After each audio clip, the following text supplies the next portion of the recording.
ao Jonas pela organização, está muito bacana. Obrigado pela presença de todo mundo também. Bom, então, vamos lá.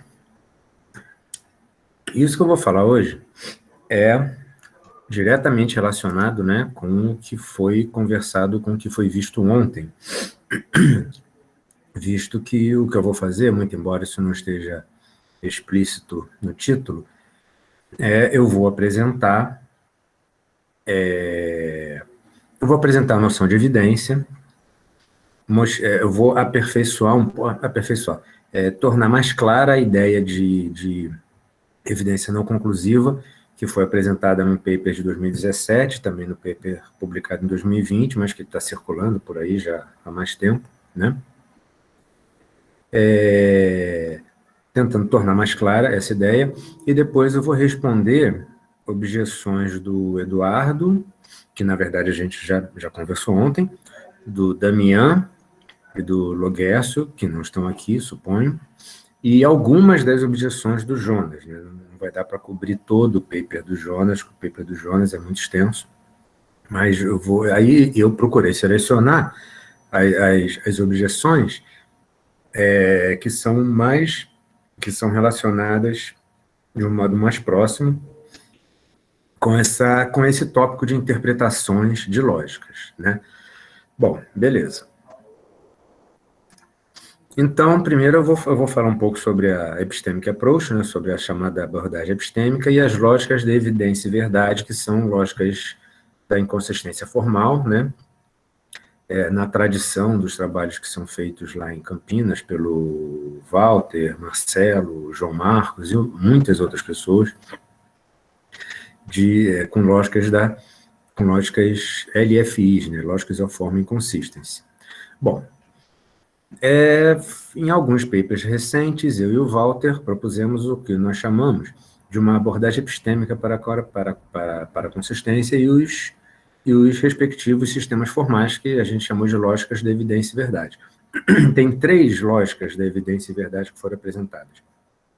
Elas têm diferenças sutis, né? Uma tem implicação, outra não tem implicação, outra permite definir a negação clássica, mas elas são muito próximas, todas elas são extensões daquela lógica de 4 valores do Bell-Napidan, a Logic of First Degree Entailment. Bom, então em 2017 a gente apresentou o primeiro paper, onde isso apareceu também em 2015, mas o primeiro paper onde as ideias são apresentadas de uma maneira mais clara é esse de 2017.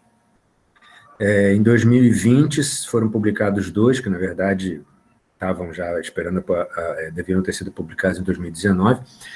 Um é mais conceitual, né, que interpreta, que apresenta essa ideia de uma abordagem epistêmica, contrastando o que seria uma abordagem epistêmica com uma abordagem ontológica, tanto da lógica intuicionista quanto da lógica paraconsistente. E esse, em 2020, junto com a Juliana, que foi apresentado uma semântica probabilística que pretende quantificar a evidência, né?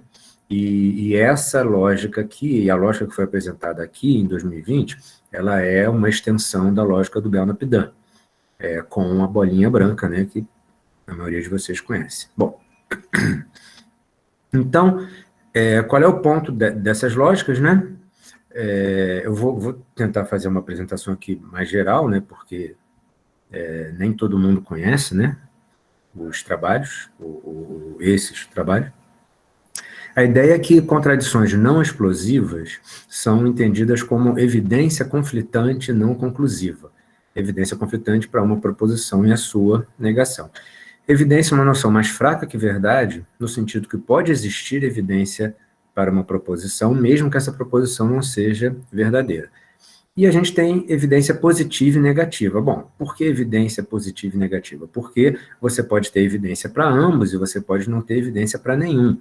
Então, a gente não tem mais uma complementaridade, né, entre evidência positiva e evidência negativa. Ou, em outras palavras, a ausência de evidência positiva não é evidência negativa.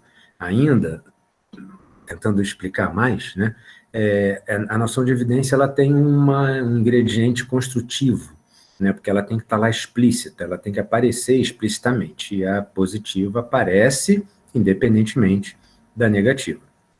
Bom, e claro, evidência positiva conclusiva ou não, evidência para a verdade, né? A ideia de evidência positiva é evidência para a verdade, evidência negativa é evidência para a falsidade. Então, o terceiro excluído falha e a explosão falha também. Bom, qual é a motivação? A motivação é que em contextos diários, né, contextos cotidianos, a gente lida com evidência positiva e negativa, que pode aparecer simultaneamente ou não, e essas evidências positivas e negativas, ela pode ser conclusiva ou não conclusiva. Isso é considerado assim, um ponto de partida. Na vida cotidiana, a gente lida com isso, tanto em argumentação em linguagem natural, como em investigações científicas, né?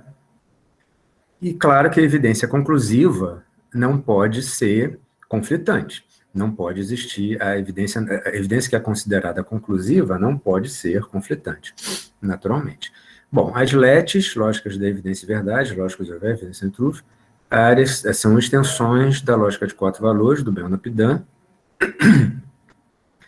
e elas têm um operador, né, que é uma formulação do operador de consistência das LFIs, que por sua vez são já um desenvolvimento do operador de bom comportamento sugerido pelo Newton lá nos anos 60.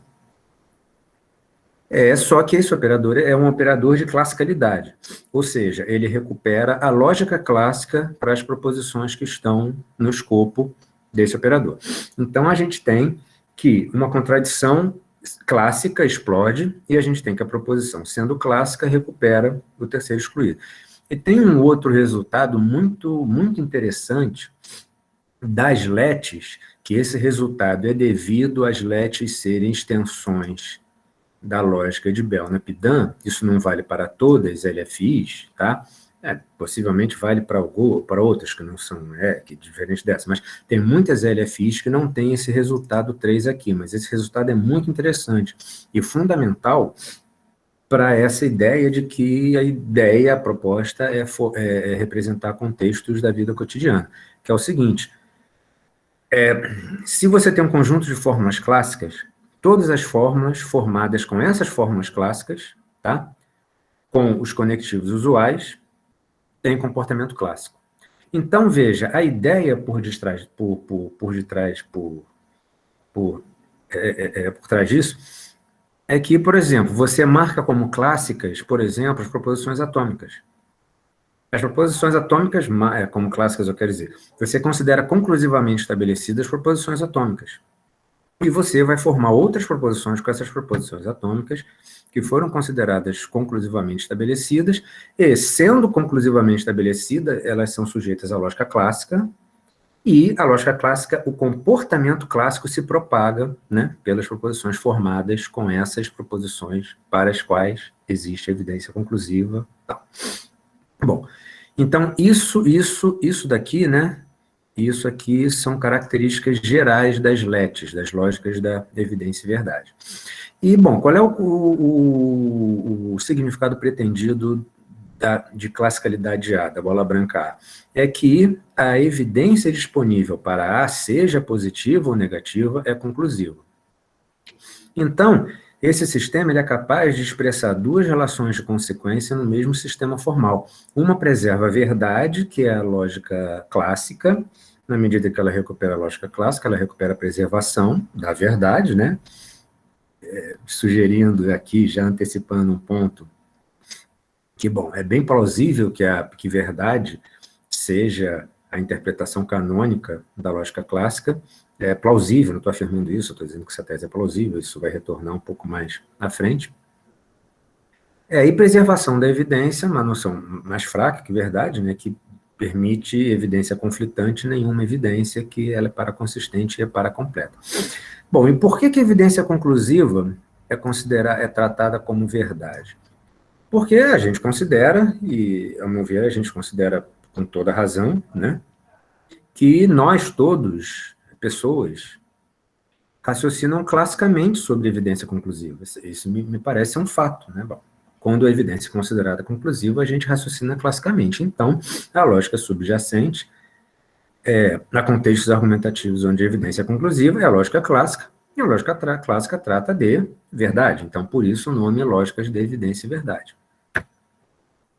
Bom, essas lógicas foram criticadas pelo Eduardo, pelo Loguercio e o Damian, pelo Graham Priest, pelo Jonas, nesses papers, eles vão aparecer lá nas referências, no final.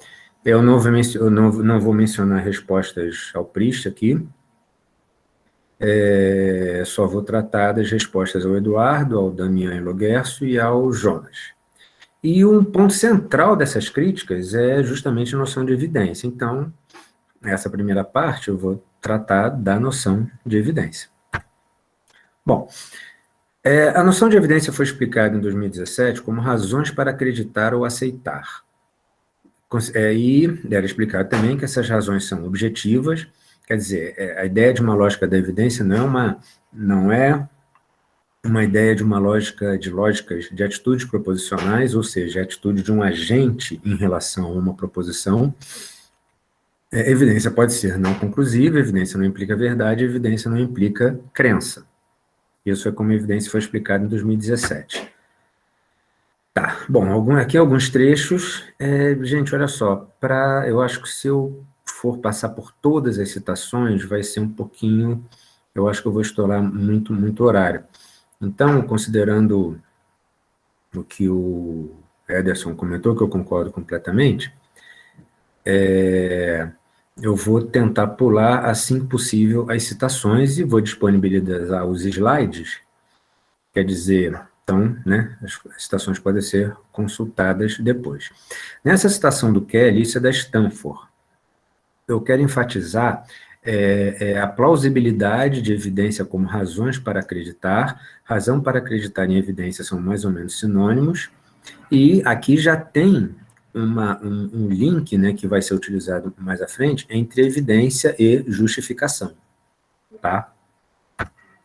Bom, evidência conclusiva e não conclusiva. O Wittgenstein, ele tem uns trabalhos sobre evidência, uns trabalhos situados dentro da discussão, dentro das discussões epistemológicas sobre evidência, né? E ele distingue potencial evidência de evidência potencial de evidência verídica. Evidência potencial é uma evidência não conclusiva. A evidência verídica é uma evidência que pretende ser conclusiva, que pretende garantir a verdade, né? Então, isso é mais uma referência na literatura dessa noção de evidência que a gente adotou, e o link entre evidência e justificação também é muito claro. Por exemplo, o Iagon Kim, né, o Kelly cita o Iagon Kim no artigo da Stanford, evidência para alguma outra coisa é quando essa coisa que é evidência pretende aperfeiçoar, melhorar, né, ou tornar mais razoável a justificação da segunda coisa. E uma outra citação do Pollock, mais antiga, ele também, a good reason, uma boa razão é uma razão que é suficiente para justificar a crença da qual ela é a razão. Ou seja, o que a gente tem? E ele vai falar aqui também que razões podem não ser sempre boas razões. Então, a gente tem, nessa citação do Pollock, a gente tem simultaneamente a conexão de evidência com justificações, com justificação, e a gente tem também a noção que você pode ter evidências conclusivas e não conclusivas, né? São razões boas e razões que não são boas. Bom, isso tudo, gente, vai ser concluído em uma espécie de definição de evidência, tá? Definição informal, mas uma definição de evidência que vai vir logo depois. Agora vamos ver como é que a evidência é usada, o uso, né, da noção de evidência, procurando em dicionários e procurando colocações de evidência. Bom, no Oxford a gente encontra que evidência é informação indicando se uma crença ou proposição é verdadeira ou válida. Quer dizer, informação indicando alguma coisa.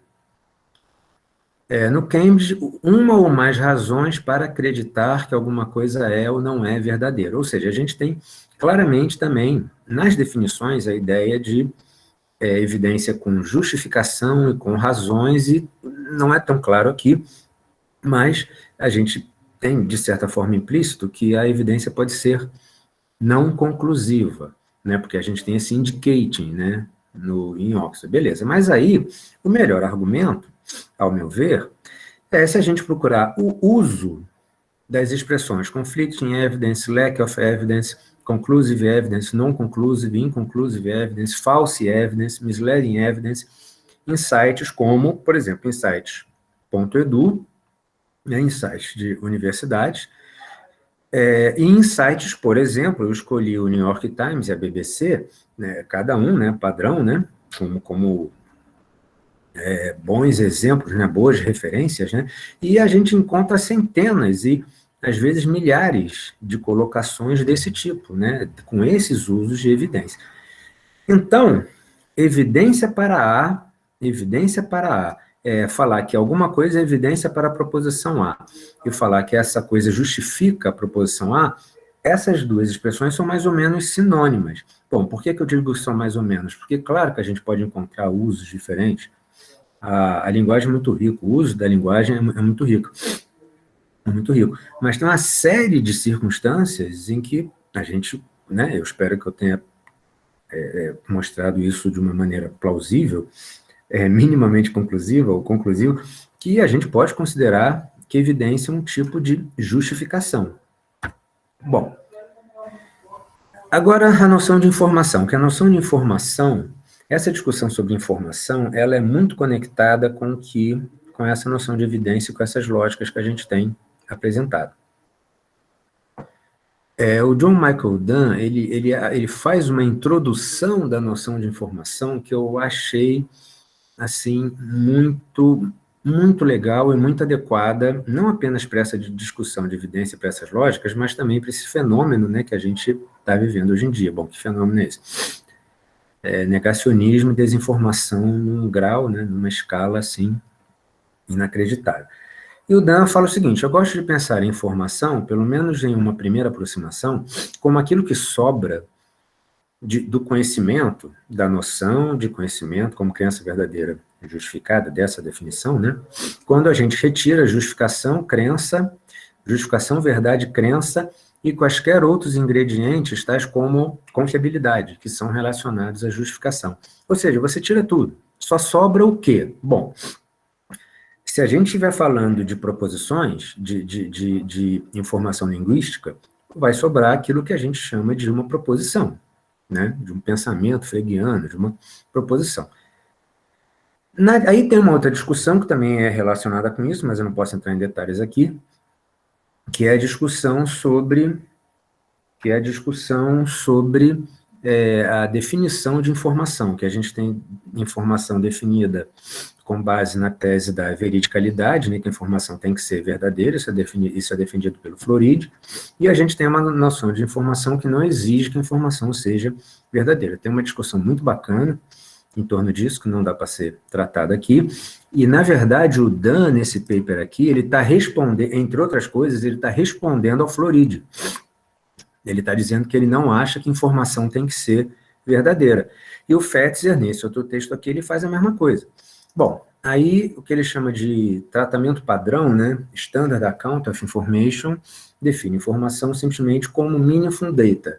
Bom, a gente tem meaningful data, well-formed meaningful data, aí tem o problema de dizer o que é data, mas dá para a gente ter uma boa ideia, né, que informação é bom. Se você tem alguma coisa que não precisa ser necessariamente linguística, com significado, bom, para ter significado tem que ser, de alguma maneira, bem formada, né?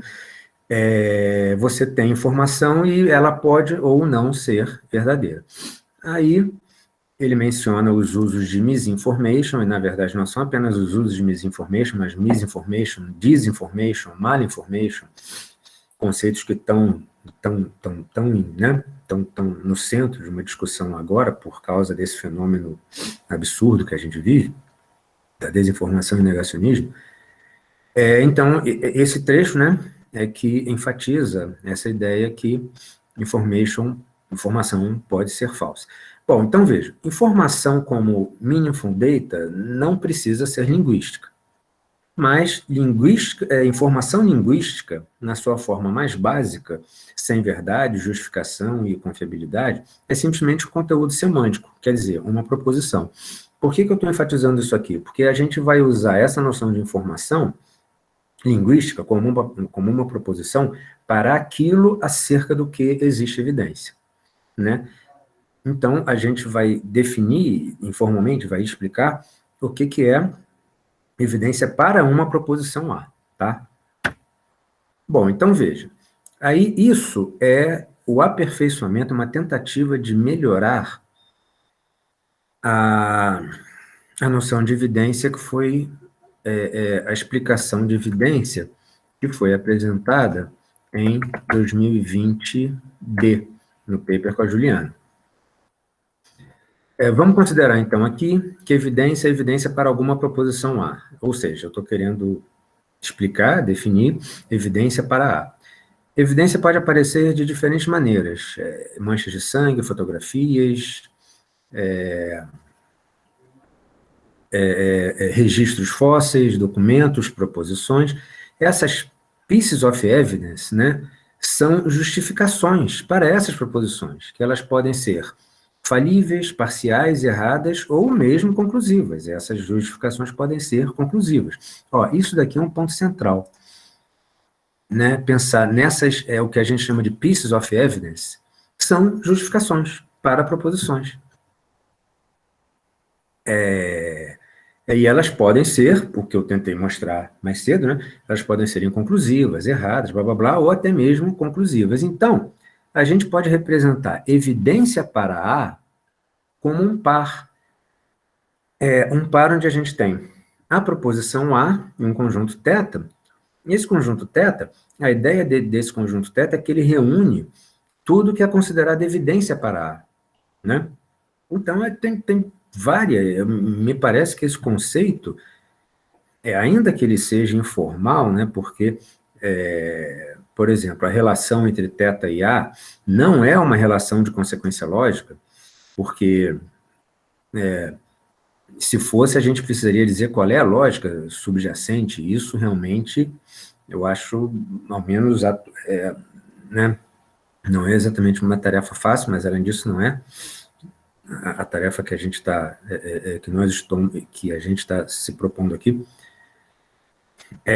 Bom, então, esse par evidência para A, esse par A e θ, θ contém o que quer que seja que é considerado evidência, que isso que está em θ pode ser não linguístico, podem não ser proposições, podem ser, por exemplo, esses registros registros fósseis, fotografias, o que quer que seja.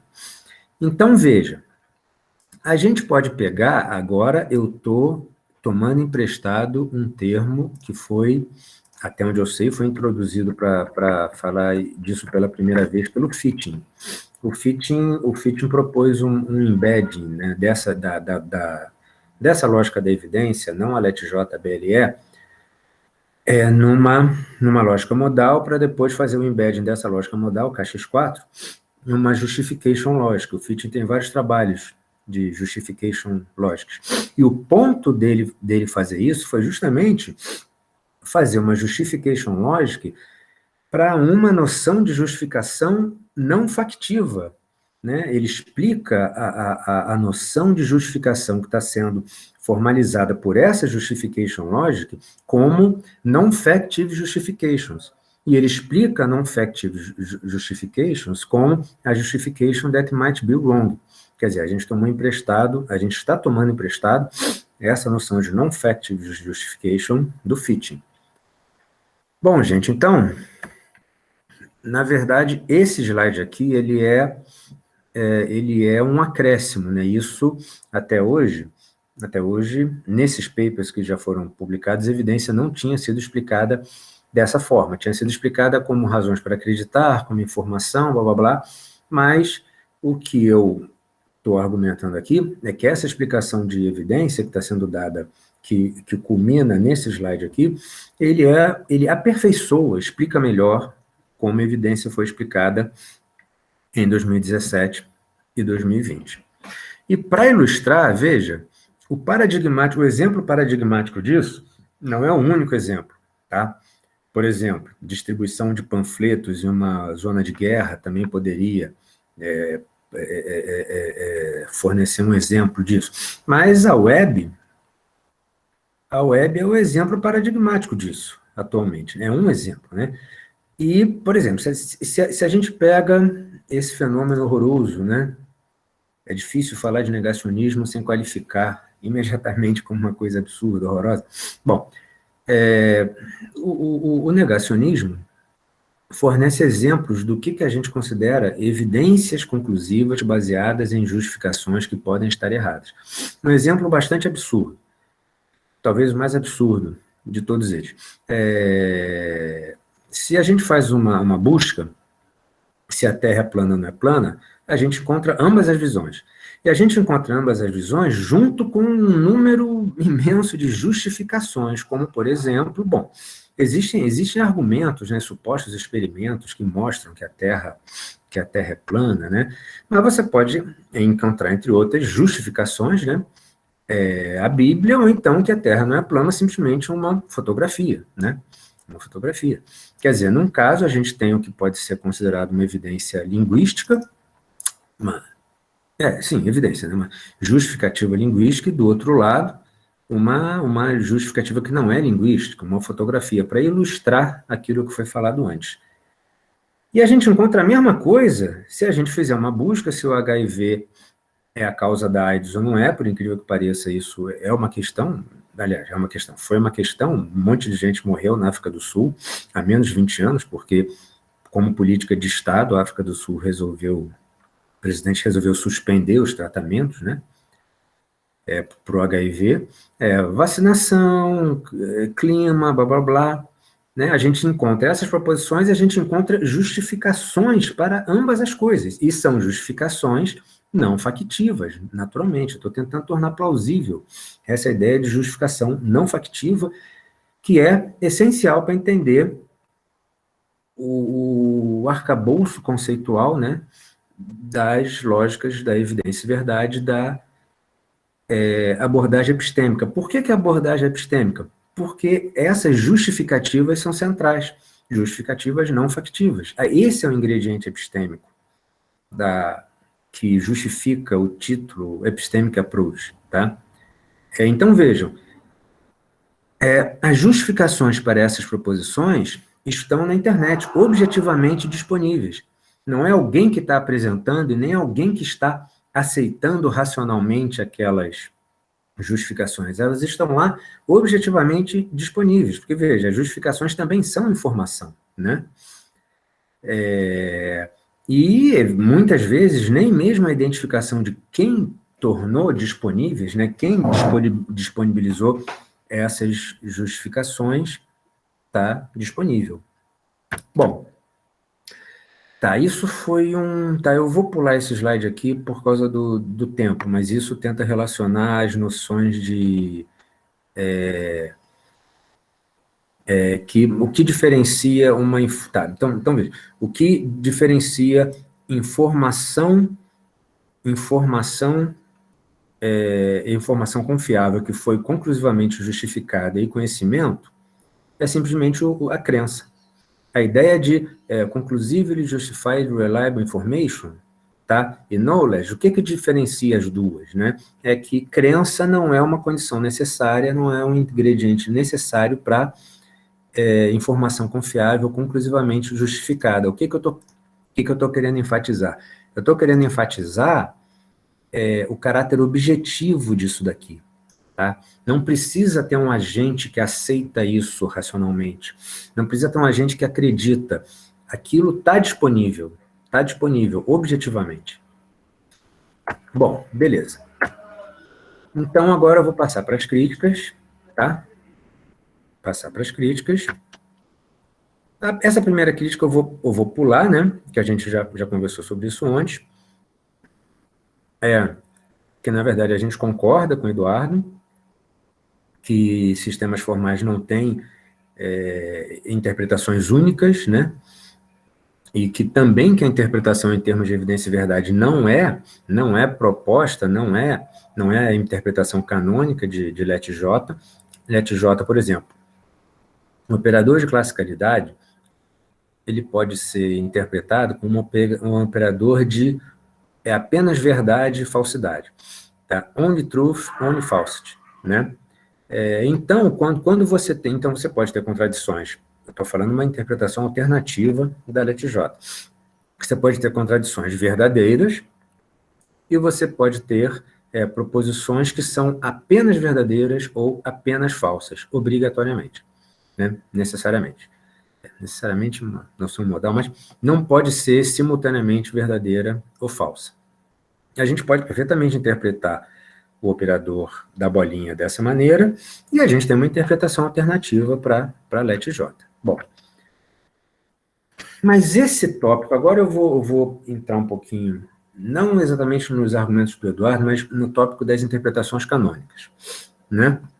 Então, a gente tem aquela distinção que o Eduardo mencionou ontem, que eu concordo, Walter também, lógica pura, lógica aplicada e interpretação de uma lógica. Bom, o problema é o seguinte, apesar de eu concordar com essa distinção, eu acho que é importante enfatizar que não tem uma linha divisória clara entre lógica aplicada e interpretação de uma lógica. Veja, interpretação de uma lógica é o significado pretendido, se algum, né, porque pode não ter uma lógica, pode não ter um significado pretendido, pode ser apenas uma lógica pura, atribuído às expressões de um sistema formal.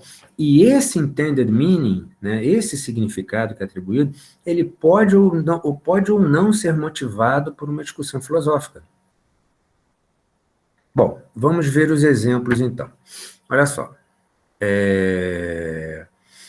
A lógica clássica pode ser interpretada, a lógica clássica proposicional, tá? Pode ser interpretada em termos de circuitos elétricos, pode ser interpretada em termos de preservação da verdade. Bom, vejam, isso daqui já ilustra. Será que existe uma motivação filosófica ou alguma discussão filosófica acerca da interpretação da lógica clássica como circuitos elétricos? Bom, talvez, né? Aquele argumento do Walter ontem, você tem álgebra de Boole no fundo, talvez a gente possa construir, né, formular um argumento filosófico, um argumento com um ingrediente filosófico, né? Beleza, mas, por outro lado, essa pergunta é muito razoável. A aplicação da lógica clássica em circuitos elétricos tem uma motivação filosófica? Eu acho que é muito razoável, é uma resposta plausível falar que não. Por outro lado, a lógica clássica pode ser interpretada em termos de preservação da verdade. Bom, existe uma discussão filosófica sobre a noção de verdade subjacente à lógica clássica, né? Então, aqui a gente tem uma motivação filosófica. Bom, será que a gente pode dizer que S5 interpretada como expressando a noção de necessidade de Leibniz é uma aplicação? Sim, se a gente considerar que discussões filosóficas são aplicações, né? Quer dizer, aí a gente tem outros exemplos. A lógica do Bell-Napidam pode ser interpretada como informação, a lógica do paradoxo como uma noção de verdade dialeteísta, lógica intuicionista, provas construtivas, e a lógica BLN4, bom, eu não mencionei N4 aqui, né? É que a lógica da evidência, apresentada em 2017, ela é equivalente a N4. Na verdade, a lógica da evidência, a ideia é N4 mais a interpretação em termos de evidência que a gente chamou de BLE, né? E LET-J podem ser interpretados em termos de evidência e verdade. Bom, mas aí a pergunta é essa, né? Todas essas lógicas são lógicas aplicadas. A gente pode chamar que a lógica do paradoxo é aplicada? Ela é aplicada pelo Priest nas discussões sobre dialeteísmo, mas entende? Olha só, vejam a diferença. Por exemplo, tem 3 níveis de aplicação aqui, né? 3 níveis, eu quero dizer, 3 diferentes noções de aplicação. Por exemplo, o sentido que a lógica clássica é aplicada em circuitos elétricos, o sentido que a lógica de Bell-Napidam é aplicada para bancos de dados inconsistentes e incompletos, e o sentido que a lógica do paradoxo é aplicada Bom, a lógica do paradoxo é, até onde eu sei, né, ela é efetivamente aplicada no âmbito de discussões conceituais, filosóficas, ou seja, percebe, essa ideia de lógica aplicada, ela é vaga, e não tem um limite claro entre o que é a interpretação intuitiva e a aplicação. Bom, agora, isso é dois pontos importantes, né? Eu mencionei eles ontem, e o segundo eu incluí aqui. Pode ser que um sistema formal exclua uma interpretação em particular, tá? Isso pode acontecer. Bom, a lógica clássica exclui, por exemplo, a interpretação em termos de provas construtivas. E sobre aquele ponto de ontem, né? Se uma interpretação filosófica pode ser compatível com dois de sistemas formais diferentes. E eu argumentei que não. Por que eu argumentei que não? Olha só, a ideia é a seguinte. Considere, por exemplo, duas lógicas que foram propostas para expressar a ideia, né? A interpretação filosófica, que é o conceito de provas construtivas, a lógica do Johansson e a lógica do Heiting. Bom, a lógica do Johansson não valida a explosão. Então, a gente pode ter que, dados um gama e um A, a gente pode acontecer de que A é consequência lógica de gama pela lógica de Heiting e A não é consequência lógica de gama pela lógica de Johansson. Bom, vejam, se isso acontece, a noção de prova construtiva não pode ser a mesma nas duas lógicas, certo? Quer dizer, se você tem duas noções diferentes de consequência lógica, a noção intuitiva que está sendo utilizada para interpretar essas duas lógicas, essas duas noções de consequência lógica, não podem ser a mesma. Esse era o ponto da minha objeção ontem, né? Não, objeção, do meu comentário ontem. E veja bem, um argumento similar mostra que a noção de verdade preservada pela lógica do paradoxo e pela lógica clássica não pode ser a mesma. Bom, beleza. Tá, eu vou pular isso aqui. Tá, esse é outro ponto importante. É uma observação do Eduardo que é muito procedente e que que precisa de fato ser esclarecida, tá? Que é o seguinte: verdade e evidência conclusiva são conceitos diferentes, mas que, entretanto, são colapsados, né? São identificados, né? Pela lógica LET-J. Bom, a lógica LET-J pretende a interpretação do bola A, a interpretação disso aqui é que a evidência para A, positiva ou negativa, é conclusiva. Bom, mas isso implica que que A e não A são sujeitas à lógica clássica. E a lógica clássica é verdade. Então, o que a palavra verdade está fazendo aí, né? Bom, o ponto da interpretação pretendida de LET-J, em termos de evidência e verdade, é que as pessoas raciocinam classicamente acerca de evidência conclusiva. Isso é que é a ideia, que nós, quando é evidência conclusiva, a lógica aplicada à evidência conclusiva é a lógica clássica. Mas isso não significa, e não foi feita nenhuma afirmação nesse sentido, que evidência conclusiva é a mesma coisa que verdade em um sentido metafísico. E tem algumas passagens, muito embora a gente não estivesse pensando explicitamente nesse problema, foi ótimo, Eduardo, ter... Aliás, essas objeções colocadas pelo Eduardo, Damião e Jonas são absolutamente sensacionais. A gente tem que agradecer muito, porque a maioria delas resulta de pontos que nós não esclarecemos devidamente, né? Por exemplo, olha só, a gente escreveu, né? Em alguns contextos a gente lida simultaneamente com verdade e evidência, né? Isto é, bom, verdade, como é que a gente explicou verdade?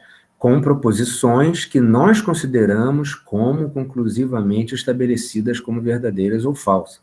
Ou seja, veja, verdade, a lógica da evidência e verdade, ela tá se referindo a proposições que nós consideramos como conclusivamente estabelecidas, tá? E a gente explicou a mesma coisa embaixo, como aquelas que nós queremos declarar como ou verdadeiras ou falsas. Quer dizer, não, claramente, né, muito embora a gente não tenha falado isso explicitamente, a ideia não é uma noção metafísica transcendente de verdade, são aquelas proposições para as quais a evidência é conclusiva. Bom, tá, aqui é o mesmo argumento, né? É o mesmo argumento, proposições tomadas como verdadeiras ou falsas não são verdadeiras ou falsas em algum sentido metafísico transcendente, mas sim é o que as pessoas, nós, né, consideramos que é verdadeiro ou falso em determinados contextos. Isso aqui é ilustrado, isso tem uma resposta também ao Jonas, tá? Esse trecho aqui tem uma resposta ao Jonas, porque o Jonas mencionou, que eu me lembre, né? Esse exemplo que a gente deu nesse paper aqui, 2020A, que a gente deu aqui, tá? Que a gente ilustra, né, a aplicação da lógica clássica, da lógica de evidência e da lógica clássica novamente, com essas três situações. A mecânica de Newton, sujeita à lógica clássica, aí naquele contexto inconsistente que surge de quando você bota, de quando eram colocadas lado a lado a mecânica de Newton com a teoria do campo eletromagnético, aquele experimento, né, aquele experimento de pensamento, do fecho de luz, do facho de luz de um trem, blá, blá, blá, você chega num resultado inconsistente. Bom, se a gente quiser representar esse contexto argumentativo onde tem uma inconsistência, a lógica BLE poderia funcionar, né? Porque uma teoria, a mecânica de Newton, é evidência para uma proposição que a velocidade da luz emitida que a velocidade do facho de luz emitido pelo trem é maior do que c, e a teoria do campo eletromagnético vai dizer que não é maior que c, que é igual a c. Quer dizer, a gente tem um contexto inconsistente ali, e no que isso é resolvido pela teoria da relatividade, bom, a teoria da relatividade também é sujeita à lógica clássica até segunda ordem, né? Então, qual é a ideia aqui? Veja, a ideia não é dizer que a física de Newton, que a mecânica de Newton era verdadeira num sentido transcendente de verdade, tá? E nem que a teoria da relatividade também o seja. O ponto é que havia evidência considerada conclusiva para a mecânica de Newton, então a lógica subjacente era a lógica clássica. Aquela bolinha branca, o operador de classicalidade, ele também é sujeito à revisão. Ele é sujeito à revisão, tá? Você pode perfeitamente, isso aliás é um dos projetos, né? Não sei se a Ana está assistindo a gente aqui, mas em princípio para ser feito com a Ana, que está em Munique agora, a conclusividade pode ser revista também, entendeu? Ou seja, essa bolinha branca que marca, cuja interpretação pretendida é evidência conclusiva, ela não é verdade no sentido metafísico, ela pode ser revista. Bom. Tá, agora as objeções do Damian e do Nicolas, né? Logerson e Nicolas, se não me engano. Bom, o argumento deles é o seguinte, que a gente fala que existem alguns contextos em que contradições são aceitas e que nós estamos pensando em aceitação epistemicamente racional, né? Bom, o ponto é o seguinte, a gente não esclareceu isso, a gente utilizou a palavra contradictions are accepted, né? Em um sentido que a gente pretendia que fosse informal, mas que acabou não sendo. Mas a ideia é que não é dessa forma, né, que a gente pretendia. A gente pretendia apenas, como é explicado aqui, tá, expressar essas ideias aqui, que um par de proposições A e não A pode ser, por exemplo, armazenado em um banco de dados, podem ser parte de um conjunto de premissas ou simplesmente admitidos. A palavra admitidos teria sido uma escolha melhor do que accepted, né? Mas isso era a ideia, não era a ideia que tinha um agente aceitando racionalmente aquilo. Agora, essa ideia que não tinha um agente aceitando racionalmente aquilo, está implícita quando a gente argumentou que não era um tipo de atitude proposicional. Quer dizer, não é evidência para um agente. Tá? Isso está explicitamente falado em 2017. Não é que um agente tenha uma atitude em relação àquela proposição para a qual existe evidência. Não, a evidência está lá, objetivamente disponível. Bom, beleza.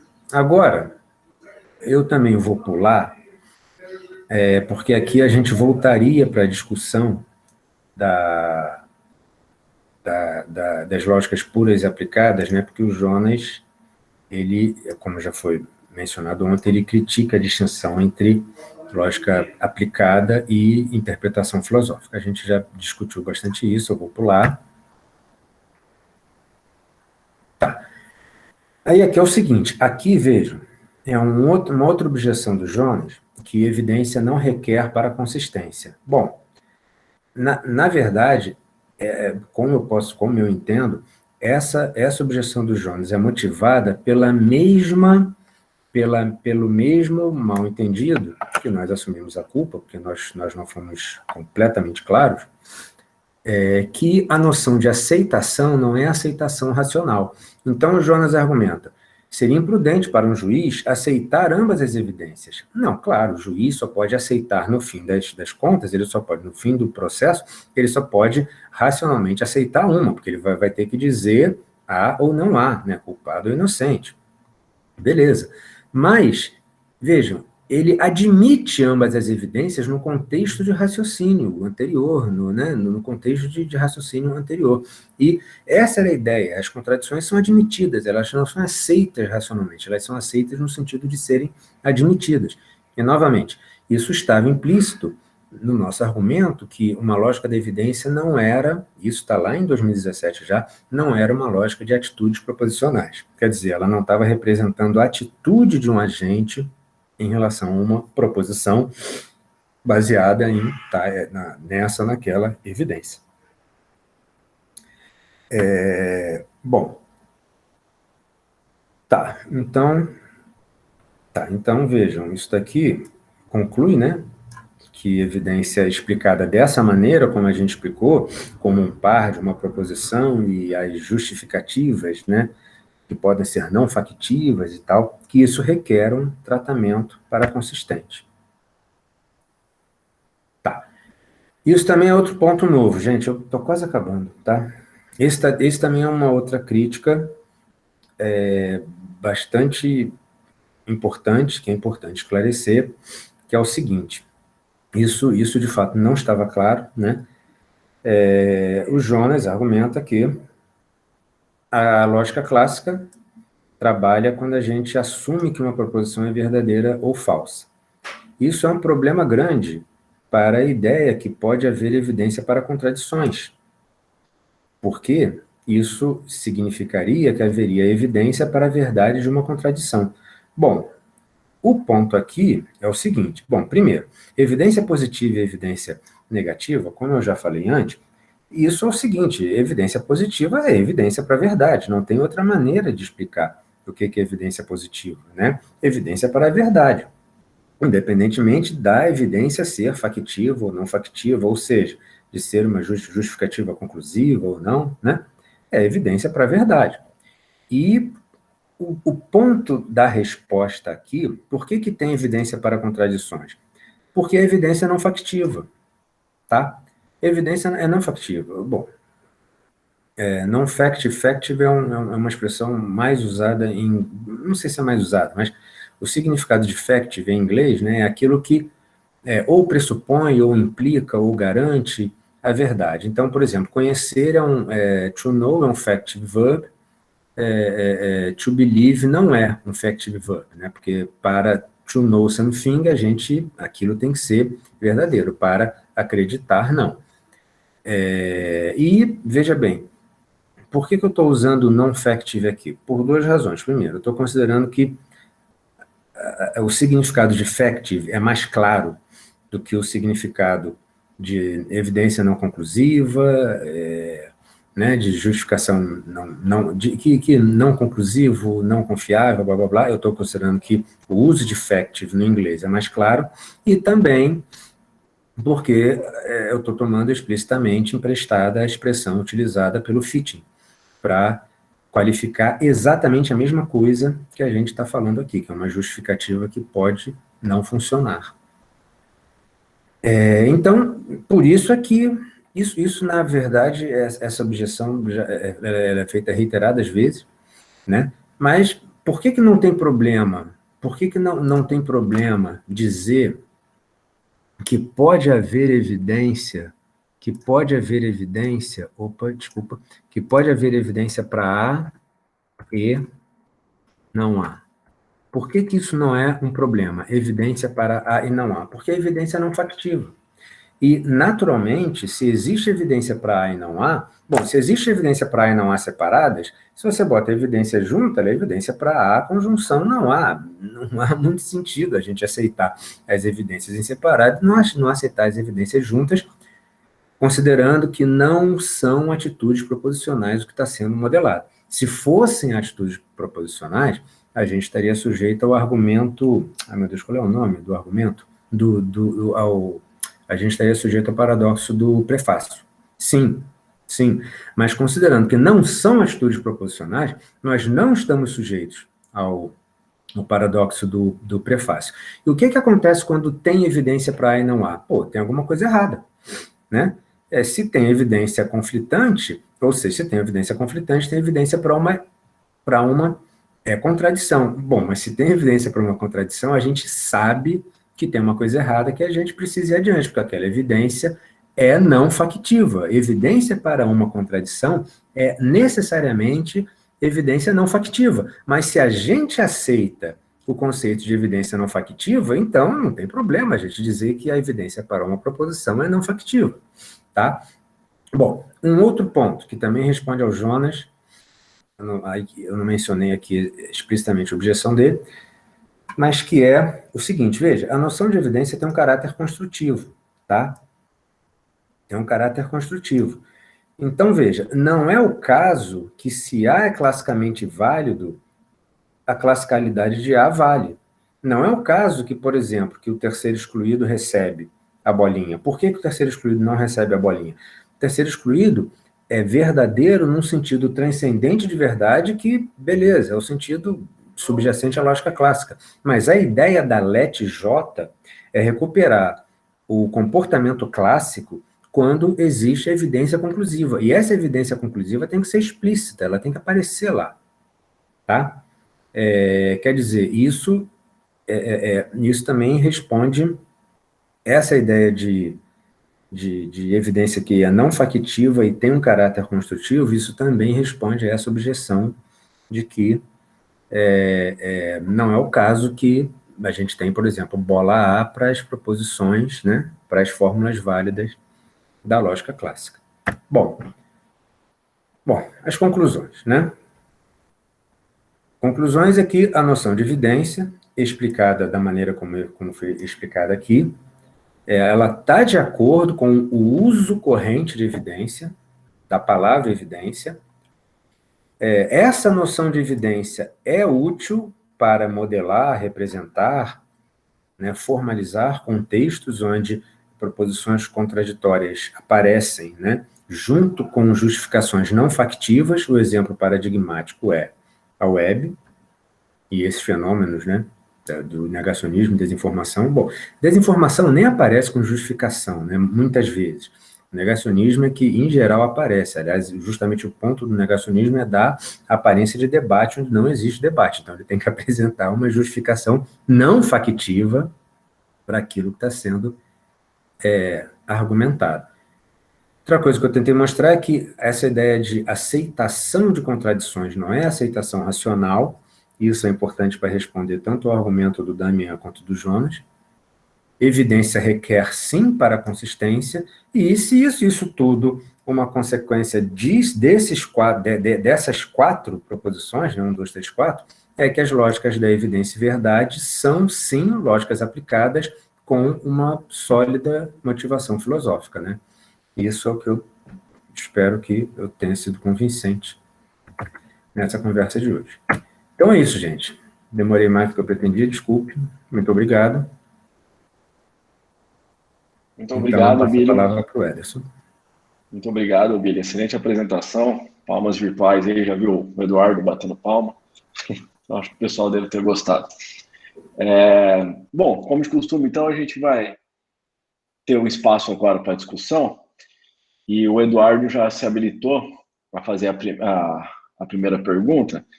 Então, o Eduardo tem a palavra e na sequência, quem quiser perguntar, só escreve ali no chat que eu vou organizando a lista, então, de questões, ok? De ordem para as questões.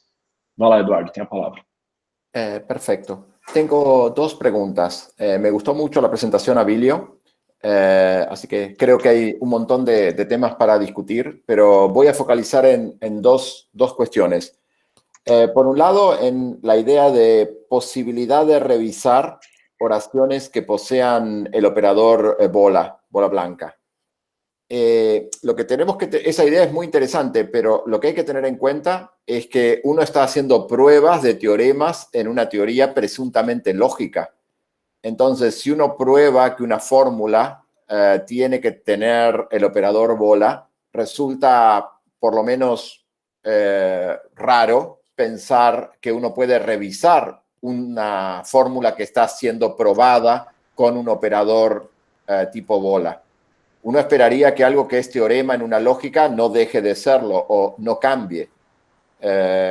Eso pasa con las oraciones a las cuales uno le prueba como teorema que son verdaderas. Si uno prueba como un teorema que una oración es verdadera, por razones formales adentro de una teoría, uno no debería dejar que esa oración deje de ser verdadera. En la teoría de Kripke, por ejemplo, eso se llama monotonía. Cuando uno prueba, uno acumula. Prueba la verdad, la oración siempre va a ser verdadera. Claro, oraciones lógicas nunca van a acumularse en la extensión del predicado de verdad. Esto es cierto. Entonces, primera cuestión, veo alguna dificultad ahí. Segunda cuestión, me resultó muy interesante la idea según la cual una interpretación no puede ser modelada con dos sistemas formales distintos, ¿sí? Porque tu punto sería, si hay dos sistemas formales que modelan una misma noción filosófica, entonces tengo dos nociones filosóficas, cada una relativa a los sistemas formales. Me parece muy interesante la réplica a la objeción de ayer. Lo que diría es que pareciera haber en esa réplica una premisa implícita, que por supuesto puede ser defendida, pero quiero explicitarla, que es que el significado de las expresiones filosóficas depende, como Quine sostiene, holísticamente, depende de las teorías formales en las cuales esas nociones se incorporan. Entonces, dada dos teorías formales, tengo dos significados completamente distintos. Entonces, si uno tiene esa tesis, el argumento funciona, en efecto. Entonces tengo dos nociones relativas a cada una de la teoría y entonces no tengo una misma explicación. Claro, ahora uno podría discutir esa premisa. Uno podría pensar que hay un significado preteórico previo a la reconstrucción formal de las nociones filosóficas y que entonces cada uno de los modelos formales simplemente lo que intentan hacer es capturar ese núcleo intuitivo anterior a la teoría formal. Pero esa es la discusión. Bom, eu vou começar pela segunda. Não, olha só, essa ideia que o significado depende das teorias formais, bom, é meio difícil dizer, né, porque a teoria formal também, ela pode partir de um significado intuitivo que ela tenta formalizar, né? Agora, o que eu acho que, independente dessa questão, que é meio dizer, não, o que vem antes, né? O significado, o sistema formal que define o significado ou a noção intuitiva, sem entrar nesse mérito, o que a gente pode falar é que Por exemplo, o slide que está aberto aqui, né? O slide que está aberto aqui é o que fala da lógica de Johansson e de Heiting, né? Bom, vejam, a gente pode perfeitamente dizer, bom, o que é a noção de prova construtiva? Bom, se você pode dizer, por exemplo, não, prova construtiva construtiva é aquela noção cuja preservação é formalizada pela lógica de Heiting. Ou você pode dizer que não, é a lógica de Johansson. Na verdade, e aí você vai ter duas noções diferentes, né? Porque você não pode ter a mesma noção de construção, e isso para mim é bastante claro, né? E isso aqui foi o ponto daquela minha observação ontem. Você não pode ter a mesma noção. Da mesma maneira, veja, isso é uma coisa que não diz respeito apenas à lógica, né? Quaisquer teorias que a gente pensar, bom, a ideia é o seguinte, a realidade é uma só. Então, você não pode ter duas teorias diferentes falando corretamente do mesmo fenômeno, né? Se elas falam de coisas, se elas dão resultados diferentes, elas não podem estar falando do mesmo fenômeno. Quer dizer, isso é um princípio geral, né, um pressuposto geral, que se aplica no caso desse aqui. Agora, no caso desse aqui, eu quero dizer, no caso da lógica. Agora, de fato, é bastante razoável essa ideia que, inclusive, a gente argumentou isso em algum lugar. Na verdade, não sei se foi só escrito ou em apresentações. Que, bom, a gente pode também definir, explicar a noção de evidência como aquilo que é preservado por aquela lógica que a gente está apresentando como uma lógica da evidência. Quer dizer, essa ideia que o significado, né, que você tem esse recurso de recorrer ao sistema formal para explicar um significado de alguma coisa, um significado que é informal, né? Isso eu acho que funciona, sem dúvida. Isso é um ótimo ponto, tá? Bom, e a primeira, você falou, bom, olha só, veja, sobre a bolinha, né? Que a bolinha branca pode ser revisada. Bom, veja, novamente, esse ponto eu mencionei ontem, né, em conversa com o Jonas. A ideia disso tudo, o conceito, eu diria o conceito central disso, é justificativa não factiva. É uma justificativa que pode estar errada, uma justificativa que pode falhar. Aquilo foi apresentado como uma justificativa, mas aquilo falhou. Bom, aí alguém pode dizer, então não era uma justificativa, afinal, mais ou menos, a gente só precisa estender o conceito de justificativa para a gente poder dar um nome, né, e trabalhar com essas justificativas não factivas que a gente encontra o tempo todo, né, porque a gente encontra justificativa que o HIV não causa AIDS, que a Terra é plana, blá, blá, blá. Então, bom, a gente tem que dar um nome para isso, encaixar isso em algum conceito. Então, daí a ideia de uma justificativa não factiva. Beleza. Bom, se a gente está trabalhando com justificativas não factivas, então, veja, a gente tem que admitir, né, que o ponto da justificativa factiva, da revisão da bolinha, sim, tá, entendi, certo, Eduardo, mas então, olha só, veja, olha só, a gente está trabalhando com justificativas não factivas, então a gente não está trabalhando, de fato, com sistemas formais, com lógicas ou com aritmética, né, a gente está trabalhando com teorias que vão ter uma lógica subjacente e alguns axiomas não lógicos. Tá? Esses axiomas não lógicos, quando eles são acrescentados a essa lógica subjacente, eles vão provar teoremas. Só que esses axiomas não lógicos revistos, eles vão provar outros teoremas. E se a gente está falando de contextos em que existem justificativas não factivas, que são contextos empíricos, em princípio, né? Então a gente deve poder admitir a revisão mesmo dessas proposições consideradas conclusivas. E aí a gente vai ter, mas como que isso vai ser feito? Isso não vai ser feito alterando a lógica. Isso vai ser feito por um procedimento de revisão de crenças que vai permitir que a gente tire a bolinha de uma proposição. Olha só, isso fica mais claro com o Kripke Models. Eu não sei se você viu o paper de Kripke Models para LetF, LetJ, que a gente publicou recentemente, né? Então, como é que a gente aplica a noção de Belief Revision? E isso é o projeto, tá?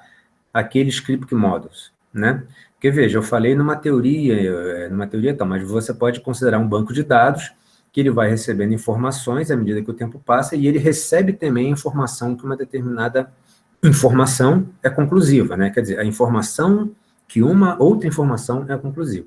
Bom, então como é que o procedimento de Belief Revision funciona? Aquilo dali está ordenado, né? Aquilo é uma pré-ordem, né? Aquilo está ordenado, então determinados estágios você não pode passar para outros estágios. O que o procedimento de Belief Revision faz é permitir que um estágio passe para outro estágio que não era acessível. Por exemplo, se você tem a bola branca, A e A, você não enxerga um estágio onde você tem não A.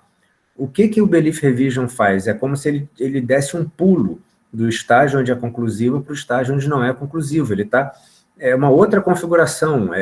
Não, aquilo foi constatado que aquilo era conclusivo, mas foi um erro, porque a gente não está lidando com aritmética, com matemática. Aquilo foi um erro, então a gente teve que mudar.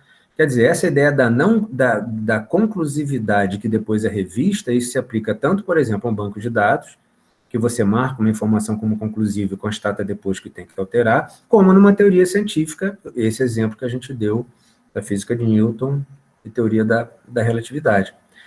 E tem mais um outro ponto que é importante. Desde o início, a gente enfatiza que a bola branca é externa. O que significa isso? A bola branca só pode ser acrescentada de fora do sistema formal. Tá? Não tem nenhuma regra do sistema formal que prove a bola branca.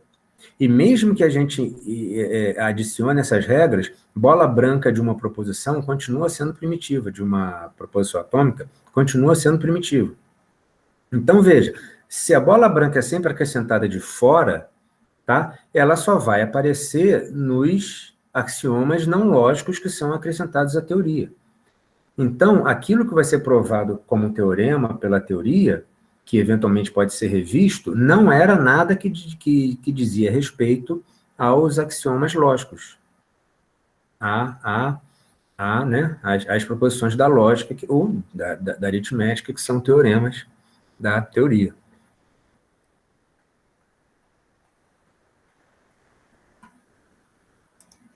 Ok, Eduardo? Perfeito. Ótimo. Então, na sequência aqui, o Jonas tem a palavra. Tá, obrigado. Obrigado, Abílio. Achei bem interessante. Tem, assim como o Eduardo falou, tem vários assuntos bem interessantes para se discutir. Eu vou só fazer duas perguntas. Eu queria ver só os teus comentários sobre isso, o que você acha. O primeiro foi sobre o exemplo que você deu de evidência e informação, que a princípio me pareceu muito bom, mas depois me pareceu um pouco estranho sobre a motivação para a lógica paraconsistente. Você falou sobre a internet, desinformação, mudanças climáticas, vacinação, terra plana. Se isso realmente exige uma lógica paraconsistente, porque não parece que as pessoas vão buscando afirmações na internet e vão juntando elas para tirar inferência, né? E mais, se a gente for buscar informações na internet, parece que a lógica vai ter que ser uma lógica trivial, porque você encontra afirmação para tudo, né, na internet, ou em qualquer lugar que você procurar. Então, se essa motivação você acha que ela está realmente boa, está de acordo com esse plano de uma lógica paraconsistente? E a segunda questão está relacionada com a pergunta do Eduardo sobre as lógicas construtivas, mas ela está bem ligada, a princípio, com o que você falou no slide 5, de que o plano para usar as lógicas da evidência é a gente tratar com evidências conflitantes, mas não triviais, certo? Na qual você tem conflito de evidência, mas não deriva tudo. E assim como você falou no caso das lógicas construtivas de Johansson e de Hayting, parece que a caracterização da interpretação já assume uma lógica. Quando você fala assim, eu vou tratar de uma lógica que tem evidências conflitantes, mas não é explosiva, você já está predispondo aquela informação ou aquela interpretação como exigindo um tipo de lógica, uma lógica que não seja explosiva. E o mesmo caso vale para essa resposta que você deu para o Eduardo, quando você falou assim, bem, eu posso caracterizar uma prova construtiva como sendo aquela prova que obedece à lógica de Brouwer-Heiting. Bem, mas aí, claro, a lógica certa é a lógica de Brouwer-Heiting, porque é ela que descreve a noção de construtividade. Então, a gente não estaria andando em círculos nesse tipo de caso? Para você clarificar o tipo de interpretação que você quer, você já precisa da lógica que você vai usar, em ambos os casos, tanto na paraconsistência quanto no intuicionismo. Quer dizer, você caracteriza aquilo que você quer modelar em termos da lógica que você vai usar. É uma questão, né? Eu queria saber o que você acha. Então, mas eu gostei bastante da fala. Teria outros pontos. Obrigado. Tá. Bom, veja, chega um ponto, e eu acho, eu não mencionei aqui uma objeção muito importante que o Jonas fez, que a gente mistura, né, a gente colapsa o projeto de interpretar para a consistência com o projeto de dar um tratamento formal de evidência. Eu acho que isso é relacionado de maneira bem próxima ao seu segundo comentário. Veja, o ponto é o seguinte, tem um momento que as coisas se misturam de tal maneira, né, que o ponto inicial era tentar explicar para a consistência. Ou seja, o ponto inicial era uma determinada noção que não era do sistema formal. Mas aí você encontra um sistema formal, claro, esse sistema formal pressupôs aquilo, mas acaba que o sistema formal se mostra muito adequado para aquela ideia inicial. Então, mas olha só, por outro lado, veja, aquela noção de equilíbrio reflexivo, que tem sido objeto de algumas apresentações do Marcos Silva. Veja, você tem uma ideia formal, você tem uma ideia intuitiva, você formula o sistema, aí você pega esse sistema, aplica na sua ideia intuitiva, naquele conceito, você ajusta a ideia, mas você continua pensando sobre o assunto, você faz ajustes no sistema formal. Chega a um ponto que as coisas se misturam, tem uma circularidade, mas... Entendeu? De fato, né, a gente não consegue dizer, porque a coisa se mistura de tal forma, o sistema formal, a aplicação do sistema formal e a ideia intuitiva que a gente tinha, que chega um ponto que meio que não faz sentido. É como se não fizer, olha só, faz sentido porque a pergunta é legal pressionar o assunto, beleza. Mas tem um ponto que é misturado de tal forma que você diz, não, o sistema formal e a noção intuitiva já se misturaram, ou seja, a ideia de interpretar para a consistência e o sistema formal da evidência se misturaram. Então, qual o projeto? Não, os dois projetos se tornaram um projeto só, entendeu? O projeto de construir o sistema formal e o projeto de interpretar, de fornecer uma interpretação intuitiva, uma explicação filosófica para um fenômeno, eles colapsaram, né? Quer dizer, eu acho, inclusive, que isso acontece com a lógica de Heiting.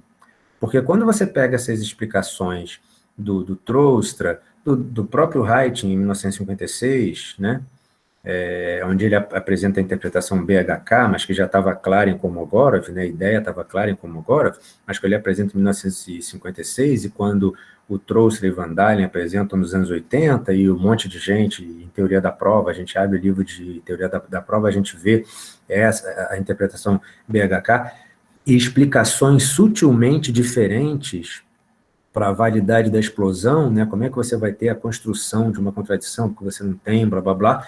Meio que juntou as duas coisas, a ideia do sistema formal e a explicação intuitiva, que é representada pela explicação BHK, mas que precisa explicar a cláusula da explosão, né? Quer dizer, entende? Tem um ponto que acaba se tornando... Bom, isso é como eu vejo, né? Ou pelo menos a minha primeira impressão pela pergunta que o Jonas fez. Tem um ponto que você não distingue mais, entendeu? Passa a ser quase que uma coisa só, o sistema formal e a interpretação. Isso, eu acho, me parece que isso é o que acontece, por exemplo, em livros... Eu acho que isso acontece pelo menos de 88 em diante, quando tem o livro do Troustra e Van Dalen, eles apresentam a interpretação BHK, dão justificativas bastante, né, agora eu esqueci o título, Construtivismo e Matemática, são, né, volume 1. E se você abrir livros de teoria da prova, aquele é considerado como dado, né? Aqui o conceito formal já é o o conceito intuitivo já está inserido no sistema formal, que, por sua vez, é a mesma coisa que você... Entendeu? Quando você pega um livro de teoria da prova mais recente, mas que tem uma discussão conceitual, né? Eu acho... talvez um bom exemplo disso seja aquele da Negri com o von Plato, né? Ou outros trabalhos do von Plato. Você não distingue mais do sistema formal da noção intuitiva. Quer dizer, pelo menos numa primeira aproximação, seria a resposta para eu te dar. Sobre o comentário sobre evidência e informação, você falou uma coisa muito, muito interessante, que é o seguinte: a web já é trivial. De uma certa maneira, a web já é trivial. Muito embora ela também é razoável a gente dizer que ela é incompleta, né? Porque existem coisas que eventualmente você não vai achar. Mas a ideia que é trivial, eu concordo. Mas, bom, veja, olha só, mas agora eu vou recorrer ao Dan, né? Um argumento que ele apresentou num paper, agora eu não lembro, é um paper, se não me engano, que o título é Contradictory Information, Too Much of a Good Thing. Quer dizer, a ideia é o seguinte: informação contraditória. É muita coisa de uma coisa que é boa. Nesse paper, ele faz uma metáfora muito legal, que ele faz a metáfora com águas, com seca e alagamento, né? E ele fala que a gente tem na web, por exemplo, um alagamento de informação. E alagamento, as águas ficam sujas, né? Ficam contaminadas, blá, blá, blá. E um dos exemplos que ele usa é que ele fala que robôs que percorrem a internet, a lógica subjacente a esses robôs, ela tem que ser paraconsistente. Ela tem que ser paraconsistente, porque se esses robôs tiverem uma lógica que não seja paraconsistente, vai trivializar. E tem uma outra coisa também. Novamente, esse é um argumento recorrente. Na verdade, esse é um argumento recorrente não apenas para essa nossa proposta aqui, mas para a lógica paraconsistente em geral. E ele é também um argumento para a lógica intuicionista, que é o seguinte: você só precisa da lógica clássica. Tá? Então, se você tiver contradição, você simplesmente não vai utilizar a explosão, você continua tendo apenas a lógica clássica, você simplesmente não aplica a explosão, porque você não está disposto a de fato fazer inferências, com contradições. Isso é um ponto do seu argumento, no paper e, pelo que eu entendi, aqui também. Não, de fato, ninguém está disposto a, de fato, fazer inferências com contradições, tá? Mas o negócio é o seguinte: a gente tem um contexto argumentativo. Eu falei que esse argumento também se aplica ao intuicionismo. É a mesma coisa, não, você não precisa da lógica intuicionista. Se você quiser prova construtiva, você simplesmente não usa o terceiro excluído, nem os outros que implicam, né, em provas não construtivas. Você só precisa da lógica clássica. Agora eu quero uma prova construtiva. Você simplesmente vai buscar uma prova construtiva dentro da lógica clássica. Ou seja, esse argumento, na verdade, quem apresenta esse argumento sempre é o David Miller. Tá? Ele reiteradas vezes apresenta esse argumento contra lógicas não clássicas em geral. Quer dizer, ele admite os contextos argumentativos que essas lógicas não clássicas pretendem formalizar, mas ele diz que os contextos argumentativos existem, mas a lógica não precisa existir, só precisa da lógica clássica. Bom, agora, o que acontece? O problema é o seguinte: imagina o seguinte, você tem aquele contexto argumentativo, que tem as contradições, e você quer dizer, não, eu quero dizer qual é a lógica subjacente a esse contexto argumentativo, porque, afinal de contas, esse contexto argumentativo não é trivial. Tudo bem, quando você fala que, talvez a web seja trivial, beleza, a gente precisa colocar a web de lado, então. Mas você tem um contexto argumentativo que você tem as contradições. Com certeza, ninguém racionalmente vai tirar conclusões, né, por exemplo, da explosão, né? Beleza, mas você quer dizer, não, eu quero responder a seguinte pergunta: qual é o contexto qual é a lógica subjacente a esse contexto argumentativo? Contexto argumentativo eu estou incluindo um conceito bastante amplo, né? Inclui, por exemplo, um banco de dados não estruturado, não necessariamente a internet, mas um banco de dados eu estou considerando que um contexto argumentativo pode ser também um banco de dados não estruturado. Bom, qual é a lógica subjacente a esse contexto argumentativo? Aí a gente responde que é a lógica tal. Quer dizer, bom, poderia falar mais de evidência, informação, desinformação e tal, mas eu acho que ia estender demasiadamente a resposta. Eu acho que o essencial para essa primeira observação do Jonas é isso, né? Beleza, ninguém vai racionalmente aceitar as contradições, mas se a gente quiser responder a pergunta, qual a lógica subjacente a esse contexto? A lógica seria paraconsistente. Teria de ser paraconsistente. Ok. Ok, Jonas? Ok, Abílio? Ok? Ok. Eu teria uma pergunta, mas não sei se tá passando um pouco do tempo também. Se alguém não tiver, eu faço uma pergunta bem rápida, então. Acho que ninguém escreveu aqui mais no chat, né? Bom, então, rapidinho, eu teria várias questões, porque, de fato, é uma apresentação bem interessante, né, que põe a gente para refletir sobre bastante coisas, muito, muito interessantes mesmo. Então, eu vou fazer duas perguntinhas bem pontuais, assim, bem rápidas, assim. A primeira seria, o que você entende por aceito racionalmente? Porque tem um momento da tua fala que você falou, a gente pode aceitar contradições, mas isso não quer dizer que a gente aceita racionalmente algumas contradições. E a outra pergunta, a segunda, seria sobre evidência não factível, né? Em um momento você fala, se existe uma evidência para A e para não A, então existe evidência não factiva. Você falou, acho que factiva. Factível. Eu queria que você explicasse se isso, o que significa não factiva, se tem uma ideia de verdade por trás aí, aquela ideia talvez metafísica que você estava querendo evitar, ou se não tem nada a ver mesmo. Tá. Bom, deixa eu começar. Tá. Eu vou começar pela primeira, tá? Aceitar racionalmente. Olha só.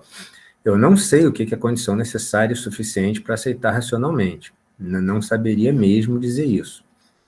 A ideia de aceitação racional que eu utilizei aqui, que responde ao argumento do Damian e também ao do Jonas, né? É que a ideia de aceitação de uma contradição em um contexto argumentativo, nessa concepção alargada de contexto argumentativo, em que um banco de dados não estruturado é também um contexto argumentativo, a aceitação de contradições aí não é aceitação racional. Tá? Não é aceitação racional. Eu não estou racionalmente, o sujeito, o agente, não está racionalmente aceitando aquilo. Bom, a aceitação racional deveria implicar ou a verdade, ou pelo menos a possibilidade de verdade. Né? Eu confesso que eu não tenho familiaridade com essas discussões em epistemologia. Mas, primeiro, elas não são muito conclusivas, muito embora sejam importantes para a gente esclarecer os conceitos, né? Mas uma aceitação racional deve tem a expectativa de que aquilo seja verdadeiro. Né? Mesmo que aquilo não seja conclusivamente, mesmo que seja baseado, por exemplo, em um argumento estatístico, né? Existe a expectativa que seja verdadeiro. E óbvio que não pode haver a expectativa que uma contradição seja verdadeira, porque não pode ser. Quer dizer, tá, mas então, voltando ao ponto, o conceito de aceitação racional foi utilizado aqui para dizer que a aceitação de uma contradição não é aceitação racional. A aceitação de uma contradição é a admissão, né? A contradição é admitida naquele contexto. Não, veja, contradição é admitida em um banco de dados não estruturado, né? Banco de dados não estruturados, bom, o que eu estou querendo dizer? Imagina um banco de dados onde as entradas, onde está tudo conectado, é tudo online, então as entradas são todas verificadas, você tem um procedimento para não aceitar a entrada, se aquilo for tornar o banco de dados inconsistente, blá, blá, blá. Isso é um banco de dados estruturado. Um banco de dados não estruturado não é assim, então, eventualmente, pode ter 2 CPFs para uma mesma pessoa, 2 datas de nascimento para o mesmo CPF, blá, blá, blá. Bom, a contradição foi admitida ali. Não significa que alguém aceitou racionalmente, não significa que tem um agente aceitando racionalmente a contradição. Significa apenas que o banco tal do banco de dados não estruturado está lá com a contradição. Tá? Para isso é que a gente usou a ideia que eu usei aqui, e que a gente usou nos trabalhos, é a ideia de aceitação racional, para dizer que não é aceitação racional. Tá? E eu admito que o termo aceitação, em 2017, não esclarecido suficientemente, muito embora a gente disse que não era uma lógica de atitudes proposicionais, não era a atitude de um agente em relação à proposição, mas eu concordo que o uso do termo aceitação, sem maiores explicações, ocasionou essas objeções, tá? Bom, isso é sobre a 1. A 2, evidência não factiva. Bom, olha só, veja, se a gente buscar o significado de factive, né, em dicionários de inglês e colocações disso, a gente vai ter que factive implica a verdade, ou pressupõe a verdade, ou garante a verdade, né? Então, tem os verbos factivos e os não factivos. Então, conhecer é um verbo factivo, porque você não conhece o que não é verdadeiro.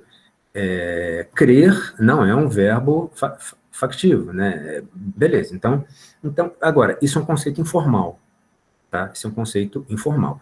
Essa ideia de, o que é o adjetivo factivo anexado à justificativa, né, uma justificativa não factiva, esse é um conceito informal, tá? Só que esse conceito informal, o que ele explica? Ele explica os termos, veja bem, as justification logics, né, que o Fitting trabalha com um outro cara que se chama Artemov, se não me engano, tá? As justification logics, elas têm termos. Esses termos, eles nomeiam justificativas. Então, veja, no caso, por exemplo, tem a lógica J4, a lógica J4, ela tem um embed, né? Ele faz um embed, um mergulho da S4 em J4. Então, as justificativas da J4 são factivas. Por quê? Porque a ideia, justamente pela conexão com S4, a ideia é que elas formalizam, elas estão nomeando provas. Então, o que é uma justificativa maximamente factiva, né? Não sei se é correto, eu acho que é razoável utilizar a ideia de mais ou menos factiva, né? Acho que é razoável isso. Mas imagina a justificação maximamente factiva. O que seria a justificação maximamente factiva? Uma prova formal. Uma prova formal porque, veja, é razoável você dizer que se a prova tem um erro, não é uma prova. Não é uma prova. Tá? Então, a justificativa maximamente factiva, que seria, por exemplo, uma prova, ou é maximamente factiva ou não. Uma prova ou é maximamente factiva e é uma prova, ou não é uma prova. Tá? E tem as justificações que não são factivas. Bom, essas justificações que não são factivas, elas são formalizadas não pela lógica J4, mas pela lógica JX4. E qual é a ideia? É que aqueles termos que nomeiam justificações, eles nomeiam justificações que podem ser não factivas. Então, você admite uma justificação para A e uma justificação para não A. Por outro lado, na lógica J4, você não admite uma justificação para A e para não A, tá? Seria como, por exemplo, o quadrado A e quadrado não A, tá? Então, veja, a maneira de explicar essa ideia de non-factive justification é informal. O máximo de formalização que eu poderia recorrer, mas eu confesso que eu não conheço em detalhes o trabalho como a lógica JX4 funciona, tá? Eu não conheço em detalhes, eu só conheço as ideias básicas. O máximo de formalização, talvez, a resposta, não, como é que eu vou formalizar? Como é que eu vou explicar precisamente o que é uma justificativa não factiva, recorrendo àquela ideia que o sistema formal define o conceito, que a gente conversou aqui já, eu poderia dizer, bom, seria a noção de justificativa formalizada pela justification logic JX4. Mas, tirando isso, não fazendo isso, a explicação de non-factive justification é informal, né? É essa ideia, e é uma justificativa que pode falhar. é uma justificativa, é apresentado como justificativa, pessoas consideram que aquilo é uma justificativa, é apresentado objetivamente, por exemplo, na internet ou no livro, como justificativa, mas é uma justificativa falha. Como é que a gente explica informalmente isso? Com uma justificativa não factiva. Quer dizer, toda essa ideia, né, toda essa conversa sobre justificativa não factiva se aplica também à evidência, né? Uma justificativa não factiva é evidência para uma proposição, mas essa evidência não é factiva. Eu, pelo menos por enquanto, nesse ponto, eu acho que essa é a melhor explicação que eu consigo dar para essa ideia de evidência não factiva. Obrigado, Abílio. Agradeço. Bom, a gente tinha encerrado, mas a Maria colocou o nome ali na lista. Eu só pediria, por favor, que a Maria fizesse a questão dela, mas eu pediria, por favor, que ela fosse bem breve. E o Abílio também, por conta do horário, que a gente está passando bastante já do tempo. Então, se vocês puderem ser um pouquinho breve, tanto na pergunta quanto na resposta, a gente agradece. Inclusive, eu me atrevi, esperando ser a última que fizer a pergunta, porque é uma questão de curiosidade. Foi associada a teoria física newtoniana, foi associada à lógica clássica. Depois, quando se fala do sistema lógico baseado em evidência, se fala da termodinâmica e tal coisa, né? Depois, quando volta na relatividade, se fala de novo da lógica clássica. Eu achei, enfim, interessante essas associações, queria entender melhor, queria ver onde que eu posso achar, se aquilo tem sido desenvolvido. Tá, onde você pode achar o quê? Se aquilo foi desenvolvido, se foi... Tá. Uhum. Tá, olha só, não, aquilo dali é utilizado para ilustrar, tá? Para ilustrar o propósito da lógica que a gente chamou de lógica BLE, né? Basic Logic of Evidence, que é uma lógica que aceita as contradições, né? E quando você tem evidências conflitantes. Então, aquilo foi utilizado para ilustrar uma situação onde você tem evidências conflitantes. E que situação é essa que você tem evidências conflitantes? Quando a teoria do campo eletromagnético é colocada junto com a mecânica de Newton. Porque pela mecânica de Newton, o facho de luz do trem teria que ter uma velocidade maior do que a velocidade da luz, aquela constante, né? Aquela constante C. Só que pela teoria do campo eletromagnético, isso não acontece, a velocidade da luz é constante. Então, não importa se o trem está parado, em movimento, blá, blá, blá, a velocidade é mesmo. Então, você tinha uma contradição ali. É claro que aquele contexto, né, e o exemplo que é dado, imagina, claro, isso é uma metáfora, uma historinha só para ilustrar, mas né, você pode imaginar o Einstein, né, na escrivaninha com as duas equações, V é igual a C e V é diferente de C. Né? Bom, esse contexto não é um contexto... claro, óbvio que ele não vai fazer uma inferência qualquer a partir disso, claro, mas se você quiser dizer, bom, qual é a lógica subjacente a esse contexto argumentativo? Era uma lógica paraconsistente, porque havia uma contradição. Aí, isso é usado para ilustrar como que você tem um contexto onde a lógica clássica é aplicada. Por que a lógica clássica é aplicada? A lógica subjacente é a lógica clássica. Bom, por quê? Porque todas as proposições que estão ali são consideradas conclusivamente estabelecidas, né? Porque havia evidência considerada conclusiva, tá? Para a mecânica de Newton. Aí surgem novas evidências, né? Bom, aí aparece uma outra teoria que também tem uma justificativa forte e tal, e você tem uma situação contraditória. Bom, o que acontece aí? O que acontece é que você não pode ter mais a lógica clássica, porque a lógica subjacente a esse contexto ilustrado pelo Einstein, com as duas fórmulas na escrivaninha, parará e tal, não pode ser a clássica, senão, se for fechado sob consequência lógica, vai ser trivial. Aí, uma vez que a teoria da relatividade é estabelecida com a mecânica de Newton sendo um caso especial, você novamente tem a lógica clássica subjacente. Tá? Então, você tem um contexto clássico, um contexto paraconsistente, um contexto clássico, o que não significa que o contexto clássico, que as proposições do contexto clássico sejam verdadeiras num sentido metafísico transcendente. Não, elas podem ser revistas. tá? Elas são tidas, são consideradas como conclusivamente estabelecidas, mas elas podem, a gente sabe que isso acontece.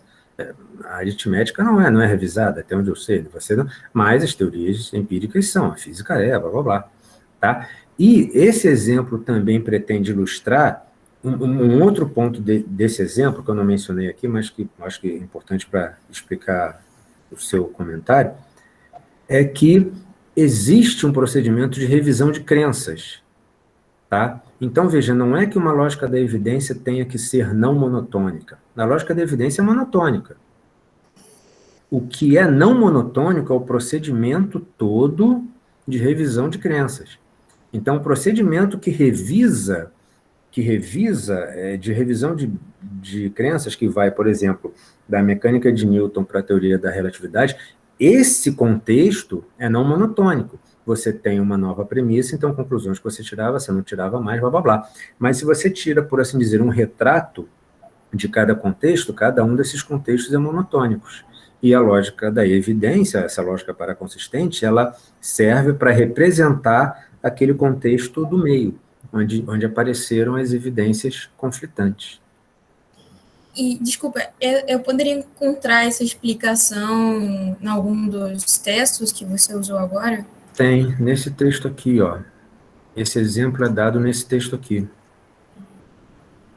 Esse texto aqui. Tá? Deixa eu ir aqui para as...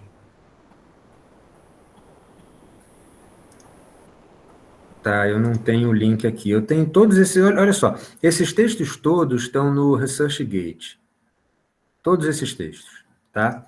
Se procurar Abílio e Walter no ResearchGate, tem todos esses textos lá. Pré-prints que, na verdade, são a versão final, tá? Então, esses três textos aqui, né? Esses três textos aqui, entre eles, esse que tem esse exemplo que você mencionou, esses três textos estão no ResearchGate com versões que, na verdade, são versões definitivas, idênticas às publicadas. Tá? Ok. Obrigado, Abílio. Agradeço. Agradeço todo mundo pelas questões. Então, por conta do tempo, agora a gente já vai passar, então, bem atrasadinho. Eu peço desculpa também para o Guilherme, sobretudo para o Jonas. Então, a apresentação agora do Guilherme. Olá, boa tarde. Guilherme, tá tudo bem com seus slides aí? Tudo certo. Tem que tirar os do Abílio aí, né? Ah, é. Abílio tá por aí? Será que você não consegue você mesmo encerrar eles, não? Deixa eu ver aqui só um minuto.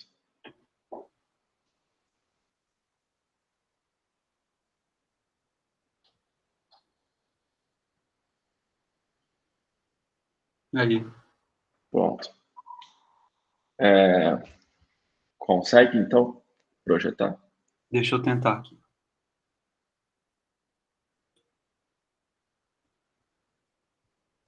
Foi? Não. Agora acho que tá indo. Ah, tá, beleza. Isso, foi. Tá visível aí? Bom, isso, tá. Então tá. Então tá, vamos lá então para a gente ser um pouquinho mais rápido. Tá. Então tá, Guilherme. Então tem o teu tempo aí para apresentação.